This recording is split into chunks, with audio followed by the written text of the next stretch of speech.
Hello there, my name is Nichole Van Eman, and this is my presentation over my Capstone project.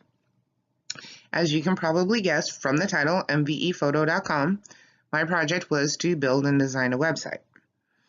I designed this website for my daughter Madison to help showcase her skills as an equine and pet photographer. This project pushed me out of my comfort zone, to say the least, being as how I have never built a website before. I've never done drag and drop, never taken a class on web design. I've never used a builder. The closest I have ever come to doing anything on a website was handing off pictures to my husband to post on the family website we had when we lived overseas. The first thing I'm going to do is talk about some of the challenges I faced in designing this website. The first challenge I faced was I am not artistic by any means or any stretch of the imagination. I could build a simple grid design, but trying to decide what colors and how to make things look fancy, not exactly my forte. The second challenge I had was the lack of input on design. Like I said, I built this website for my daughter. I did treat her like a client. I asked her questions. I tried to get her input, and of course, most of the responses were, So that was fun. On the other hand, the good part about having your child as your client, you can look at them and say, well, you get what you get, and do it yourself. And the last challenge I had was I had to learn HTML and CSS and even a little bit of PHP in order to make the contact form that I put on the website work. As I said before, none of this was done in a class structure whatsoever. This was completely on my own, completely through research, and it involved a lot of tears and a lot of headaches some days. As you can see from this screenshot, at the beginning of this project, a cursory Google search showed Nichole Van Eman photography yielded only results that were Facebook and Instagram posts. As you can see, we were starting completely from scratch. So the first thing I did was go to GoDaddy and obtain the domain name mvephoto.com and hosting for my website. When it came to designing the website, there were three things that we needed to figure out. I needed to figure out what information she wanted to convey. I needed to figure out what photos needed to be put in the gallery and how to have people contact her without broadcasting any of her details, especially since she is a minor. The first one, the information she wanted to convey is that she works in the Waverly Shell Rock area of Iowa and that she does equine photography, pet photography, and she also does photography for barrel riding. The second part was obtaining photos from her to use in her gallery. In this case, less is more. You don't want to have to sort through like a terabyte hard drive full of nothing but pictures. That was fun.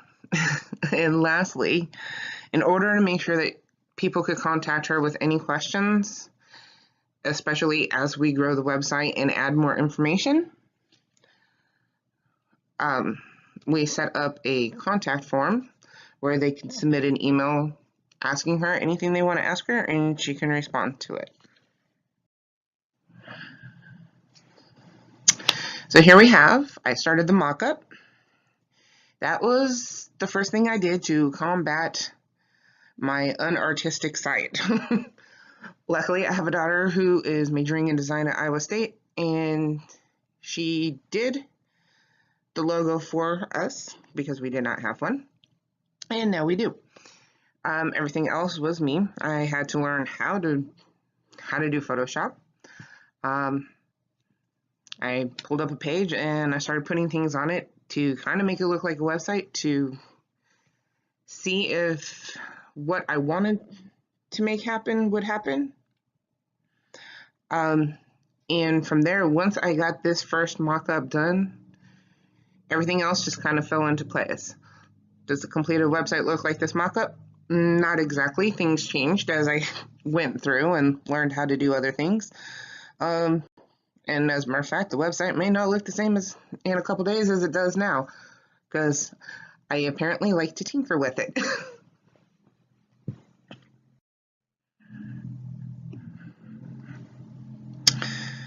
There was a steep learning curve for me. Like I said, I had never done anything like this before. Never worked in HTML code. Never worked with CSS. Never worked with PHP, which was also needed in order to make sure that the contact form worked. So I did research, lots of research. My favorite so far, well, the ones I used most was W3 School, Overstack, and Dreamweaver tutorials. W3 School would show you how the different CSS codes would change the design beyond just font, doing borders, rounding the buttons, scaling pictures, and stuff like that. Any questions that I had that came up after I did something and it didn't work right, or it changed everything else in the code, that was where Overstack came into play. There you could research questions. A lot of times the questions I was asking, somebody else had already asked, and there were people who were pointing you in the right direction. And before any of that, though, the first thing I did was follow the Dreamweaver tutorials. They were very well in depth. The guy was a trip, and that's what I used to build the website. Those 3 things. I did it all myself, did it all researched. Now we're moving on to the part that I consider the easiest part of the coding for the web page, which is learning the HTML.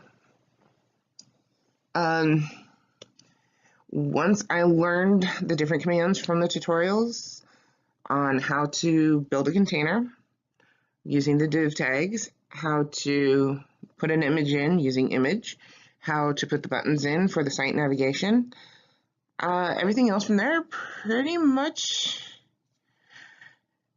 was basically the same thing, just naming the containers differently, putting in the different images, and figuring out how to size them so that your pictures wouldn't show up all cattywampus on the page. Believe me, that happened a lot, and I finally got it to work.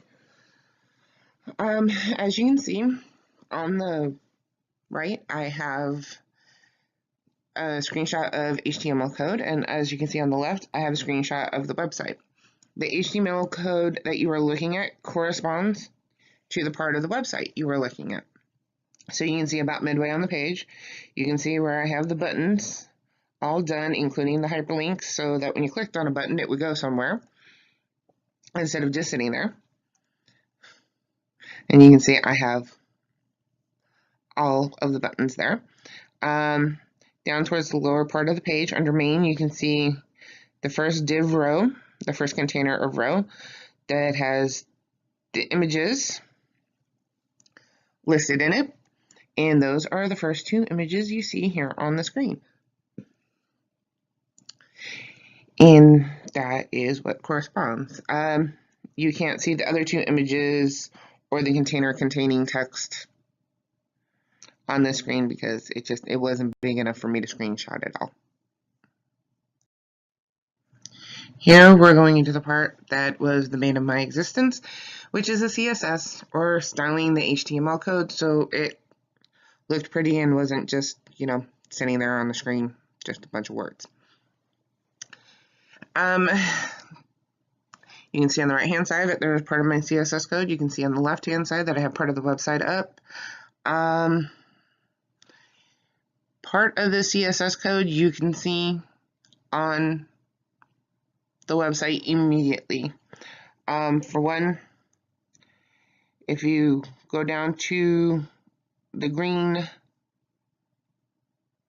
highlighted words, .col, .row, and .row again, that was setting up a basic grid in order to make sure that my pictures would stay in alignment like they are on the screen.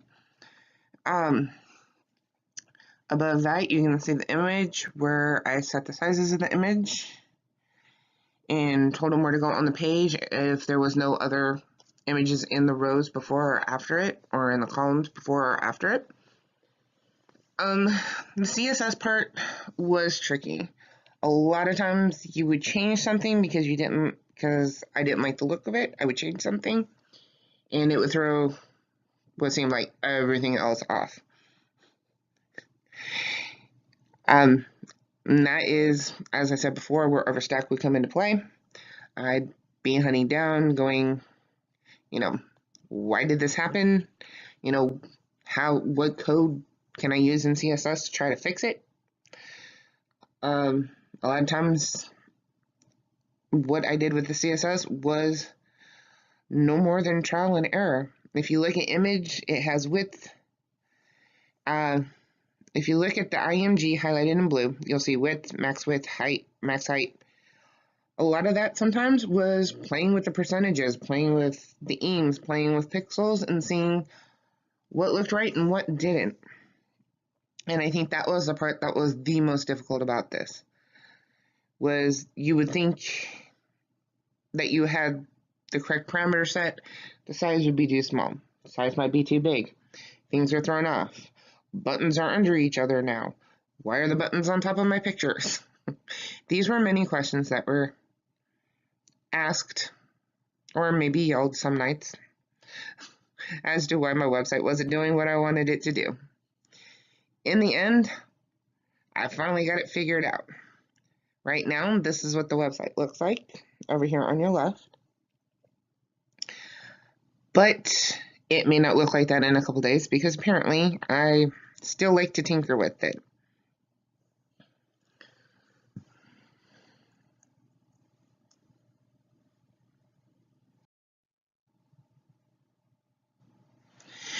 This is the part that I am the most proudest of on the website.